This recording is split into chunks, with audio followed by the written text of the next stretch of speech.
पहाड़, पर्वत आदि को एक बड़े पैमाने पर प्रदर्शित करने का एक तरीका है। यह एक चित्र या नक्शा है जो किसी जगह को छोटे रूप में दिखाया जाता है ताकि उस क्षेत्र के बारे में जानकारी प्राप्त की जा सके। Myself Sakshi from class 12 and student of Government Girls Senior Secondary School. And now today I would like to tell you all about map in English language. A map is a display of locations and geographical and historical locations of an area such as mountains, cities and countries, etc. And a map is an area, it is a picture or map that shows a place in a small form so that information can be obtained in a small place. माझे नाव वैष्णवी आहे. मी जाजगड येथील सरकारी कन्या वरिष्ठ माध्यमिक शाळेची 10वीची विद्यार्थिनी आहे. आज मी तुम्हाला नकाशाबद्दल काही सांगू इच्छितो. नकाशा म्हणजे एखाद्या भागाची भौगोलिक किंवा राजकीय स्थाने जसे की शहरे, देश, पर्वत, नद्या इत्यादी एका प्रमाणात प्रदर्शित करण्याचा एक मार्ग हा एक चित्र किंवा नकाशा आहे जो एखाद्या ठिकाणाचे लहान स्वरूपात चित्रण करते जेणेकरून त्याची माहिती एका दृष्टिक्षेपात मिळू शकेल. मैप के प्रकार. मैप 4 प्रकार के होते हैं. मानचित्र 4 प्रकार के होते हैं.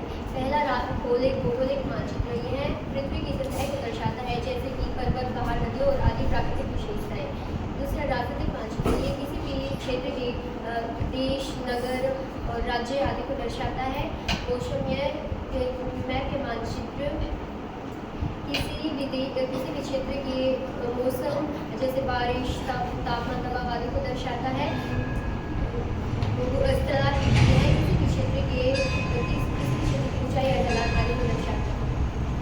Types of maps. There are 4 types of maps: physical map, political map, typographic map and weather map. Physical map, this shows Earth's surface like mountains, rivers and other natural features. Political map, this shows countries, cities and states, etc. Typographic map, this map shows elevation and slopes of an area. And weather map, this shows weather information like rainfall, temperature and pressure. नकाशांचे प्रकार. भौतिक नकाशे, राजकीय नकाशे, स्थलाकृतिक नकाशे, हवामान नकाशे. भौतिक नकाशे हे पृथ्वीचा पृष्ठभाग दर्शवितात जसे की पर्वत, नद्या आदी इतर नैसर्गिक वैशिष्ट्ये. राजकीय नकाशे हे देश, राज्य आणि शहरे यासारखे क्षेत्र दर्शवितात.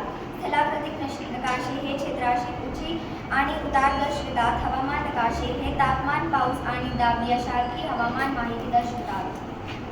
मैप का उपयोग 4 प्रकार से किया जाता है. यात्रा. मैप का उपयोग यात्रा के लिए भी किया जाता है. जैसे किसी जगह या दूसरी जगह जाने के लिए रास्ते का पता लगाना और दिशा निर्देश. मैप का उपयोग दिशा निर्देश देने के लिए भी किया जाता है जैसे कि एक जगह से दूसरी जगह जाने के लिए रास्ता या दिशा निर्देश चाहना. मैप का उपयोग शिक्षा के लिए भी किया जाता है जैसे भूगोल या इतिहास के बारे में जानकारी देना. और मैप का उपयोग विभिन्न क्षेत्रों को जानने के लिए भी किया जाता है जैसे इंजीनियर, भूमि विज्ञान आदि. Uses of map, like in traveling. Maps are also used in traveling, like to find any place. Direction. Map are also used in finding direction, and they find direction or way from one place to another. Education. Map is also used in education fields such as learning in geography and history. In various fields. Map are also used in various fields such as engineering, geological and military fields.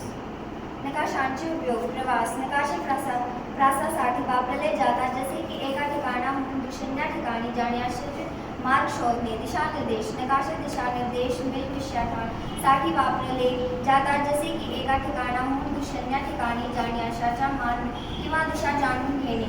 शैक्षणिक. नकाशे शिक्षणासाठी वापरले जातात जसे की भूगोल किंवा इतिहास शिकणे. विविध क्षेत्रात. नकाशे अभियांत्रिकी, भूगर्भशास्त्र आणि लष्करी क्षेत्रासारख्या विविध क्षेत्रात देखील वापरले जातात.